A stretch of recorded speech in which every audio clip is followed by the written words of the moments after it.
பெண்களுக்கு சாப்பிட வந்தவர்கள் கொடுத்த ஷாக், கவர்களில் காத்திருந்த சர்ப்ரைஸ். மண்ணிலே ஈரமுண்டு, முள்காட்டில் பூவும் உண்டு, நம்பினால் நாளை உண்டு.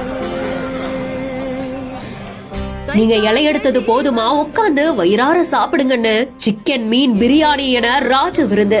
பொன்வானம் கண்ணோடு, எல்லை இங்கில்லை, வாக்காலம் நம்மோடு. தஞ்சாவூர்ல இருக்கக்கூடிய சமூக ஆர்வலர் தன்னுடைய அலுவலக பணியாளர்களோட தஞ்சையில இருக்கக்கூடிய ஹோட்டலுக்கே சாப்பிடறதுக்காக போயிருந்திருக்காங்க. சாப்பிட்டு முடிச்சதுக்கு அப்புறமா அங்க பெண்கள் சிலர் இலை எடுக்கிறதுக்காக வந்திருக்காங்க. ஒவ்வொரு இலைக்காடியிலயும் அவங்களுக்காக கவர்கள் காத்துட்டு இருந்திருக்கு. ஒவ்வொரு கவரையும் பிரிச்சு பார்த்து அங்க இருந்த எல்லாருக்குமே ஆச்சரியம். 100 ரூபாய் நோட்டுகள் கட்டுக்கட்டா 5000 இருந்திருக்கு. மகளிர் தினத்துல நீங்க வச்சுக்கோங்கம்மா, உங்களுக்காக தான் இது எல்லாம் அப்படின்ற மாதிரியா பணமும் கொடுத்து ஒரு புடவையும் கொடுத்த சமூக ஆர்வலர்களுக்கு நெட்டிசன்கள் தங்களுடைய வாழ்த்துக்களை தெரிவிச்சிட்டு இருக்காங்க.